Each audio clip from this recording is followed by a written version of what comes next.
Euthanasia यानी कि इच्छा मृत्यु। क्या ये वही इच्छा मृत्यु है जो महाभारत में भीष्म पितामह के पास थी?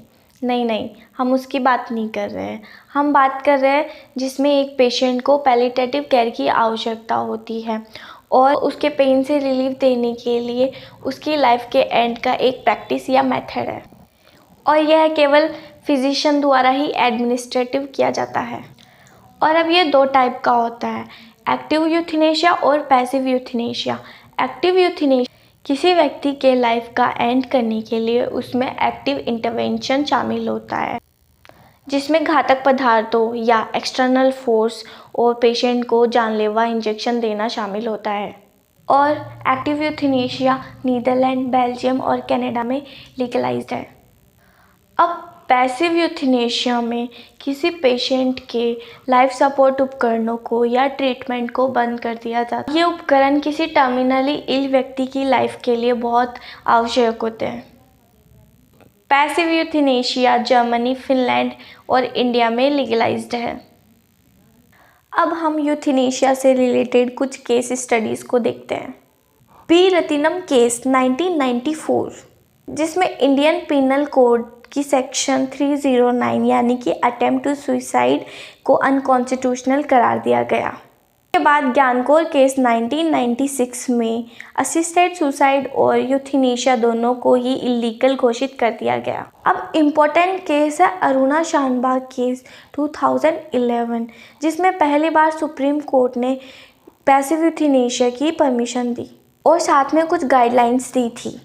अब सुप्रीम कोर्ट ने common cause versus union of India 2018 के जजमेंट में right to die with dignity को कॉन्स्टिट्यूशन के आर्टिकल 21 के तहत right to live with dignity के एक अनिवार्य पहलू के रूप में मान्यता प्रदान की गई थी। और अकॉर्डिंगली कोर्ट ने पैसिव यूथनेशिया की लीगल वैलिडिटी को बरकरार रखा था। और तब यह आर्ग्यू भी दिया गया था कि सुप्रीम कोर्ट द्वारा निर्धारित गाइडलाइंस की जटिलता के कारण डायरेक्शंस वास्तव में अपरिवर्तनीय हो गए थे और इस प्रकार जजमेंट को व्यावहारिक बनाने के लिए आवश्यक संशोधन की मांग की गई थी। फाइनली 5 जज बेंच द्वारा 2018 में निर्धारित गाइडलाइंस में कई संशोधन प्रस्तावित किए गए थे और ये प्रस्ताव पैसिव यूथनेशिया की प्रक्रिया के संबंध में पेश किए गए थे। अब हम इन गाइडलाइंस को डिटेल से देख लेते हैं। लिविंग बिल के लिए राजपत्रित अधिकारी या नोटरी द्वारा वेरिफिकेशन पर्याप्त होगा। अब लिविंग बिल को एडवांस मेडिकल डायरेक्टिव भी बोलते हैं और ये एक लीगल डॉक्यूमेंट है जो किसी व्यक्ति की स्वायत्तता को एक्सटेंड करती है। ये डॉक्यूमेंट्स उस व्यक्ति की असक्षमता के मामले में उसकी हेल्थ रिलेटेड निर्णयों पर नियंत्रण रखते हैं। लिविंग बिल राष्ट्रीय स्वास्थ्य रिकॉर्ड का भाग होगा जिसे इंडियन हॉस्पिटल्स ज़रूरत पड़ने पर देख सकते हैं। प्राइमरी बोर्ड में 5 डॉक्टर्स होंगे जिन्हें एटलीस्ट 5 साल का एक्सपीरियंस होगा और ज़रूरत पड़ने पर हॉस्पिटल्स को द्वितीय बोर्ड का भी गठन करना होगा। अब प्राइमरी या सेकेंडरी बोर्ड ट्रीटमेंट बंद करने के संबंध में 48 घंटों के भीतर निर्णय करेगा। अब यूथनेशिया के फेवर में बात करें तो राइट टू सेल्फ डिटर्मिनेशन यानी कि आत्मनिर्णय का अधिकार, जिसका मतलब है कि कोई भी व्यक्ति जो अपने जीवन के बारे में डिसीजन लेने के लिए फ्री होना चाहिए।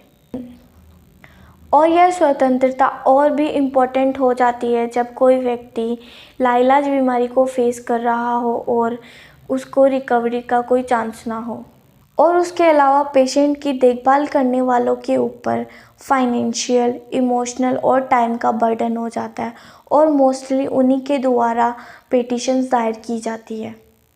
लोगों को right to die with dignity की अनुमति देना उन्हें पीड़ा के साथ अपना जीवन जीने की तुलना में बेहतर है और यह ऑर्गन ट्रांसप्लांटेशन को भी बढ़ावा देता है।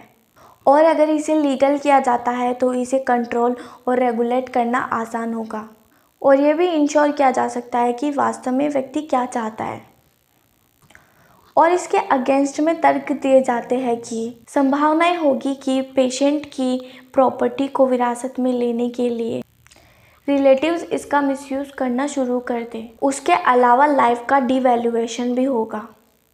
मिनट।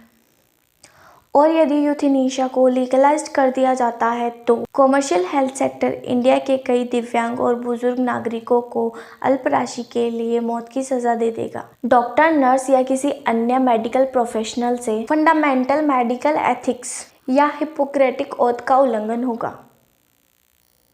अब यूथेनेशिया एक ऐसा स्टेप है जिसे हमेशा लॉजिक के आधार पर नहीं देखा जा सकता।